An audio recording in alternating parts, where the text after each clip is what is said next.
Shalom saudara-saudari yang terkasih dalam Kristus Yesus. Kita kembali bertemu di ibadah harian keluarga Senin 17 November 2025. Untuk memulai kita berdoa. Damai yang daripada Allah Bapa dan dari anaknya Tuhan Yesus Kristus, itulah yang menyertai kamu. Amin. Saudara-saudaraku yang menjadi nats renungan untuk kita hari ini tertulis di Markus pasal 9 ayatnya yang ke-35. Dikatakan di sana, lalu Yesus duduk dan memanggil ke-12 murid itu. Katanya kepada mereka, jika seseorang ingin menjadi yang terdahulu, hendaklah ia menjadi yang terakhir dari semuanya dan pelayan dari semuanya. Demikianlah firman Tuhan. Saudara-saudari yang terkasih dalam Kristus Yesus, dalam dunia kepemimpinan, motivasi merupakan salah satu faktor yang memiliki peranan penting. Motivasi yang benar dalam diri seorang pemimpin dapat mendorong tercapainya tujuan yang telah digariskan bersama. Demikian juga dalam dunia pelayanan, motivasi adalah salah satu faktor penting keberhasilan pelayanan yang dilaksanakan. Tidak heran kalau motivasi para murid saat itu masih keliru. Mereka memang belum mengerti tujuan mengikut Kristus, yaitu memikul salib masing-masing seperti Kristus memikul salibnya. Ayat ini mengungkapkan salah satu prinsip utama dalam ajaran Yesus tentang kepemimpinan dan kerendahan hati. Ada beberapa aspek penting yang perlu kita perhatikan melalui nats hari ini. Yang pertama, konsep kepemimpinan dalam kerajaan Allah. Yesus memberitahu murid-muridnya bahwa dalam kerajaan Allah ukuran keberhasilan tidak diukur dengan kekuasaan atau status, tetapi dengan pelayanan dan kerendahan hati. Kata yang terdahulu di sini menunjukkan keinginan manusiawi untuk dihormati, namun Yesus secara jelas menunjukkan bahwa untuk menjadi yang terdahulu, seseorang harus rela menjadi yang terakhir dan pelayan bagi orang lain. Yang kedua, pelayan sebagai panggilan. Bagi Yesus, pelayanan adalah inti dari panggilan hidup. Sebagai pengikut Kristus, kita diajak untuk meneladani.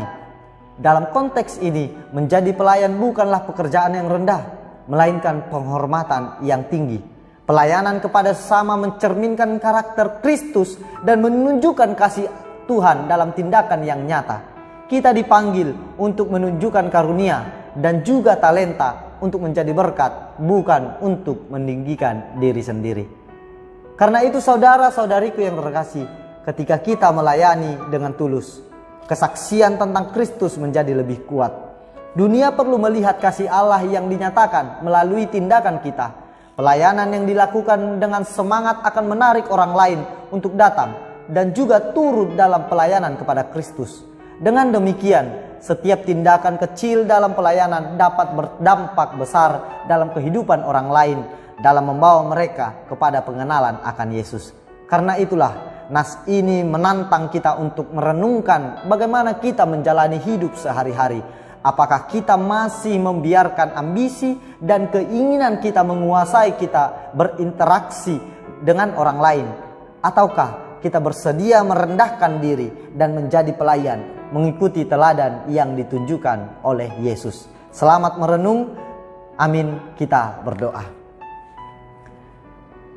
Syukur kami haturkan kehadapan-Mu ya Tuhan, di mana di pagi hari ini kami bersuka cita ketika kami bersama-sama di dalam ibadah renungan harian yang disediakan oleh gereja-Mu, agar setiap kami yang turut serta di dalam peribadahan di pagi hari ini dapat merenungkan semua yang telah Engkau perbuat dan dapat menghidupi semua yang telah Engkau berikan kepada kami masing-masing. Tentu ya Tuhan, kami bukanlah orang yang layak, yang patut untuk mengerjakan semua pekerjaan-pekerjaan yang berkaitan dengan Engkau. Namun kami percaya melalui Roh Kudus-Mu kami dikuatkan, kami dimampukan untuk menjadi pekerja-pekerja yang menyatakan kerajaan-Mu di tengah-tengah kehidupan kami. Pakailah kami ya Tuhan, sehingga setiap orang yang berada di sekitar kami menjadi semakin mengenali Engkau melalui perbuatan dan pekerjaan kami.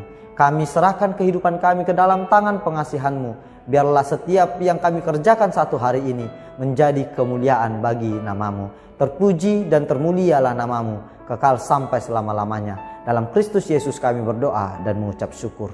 Anugerah dari Tuhan kita Yesus Kristus, kasih dari Allah Bapa, dan persekutuan Roh Kudus, itulah yang menyertai kamu. Amin.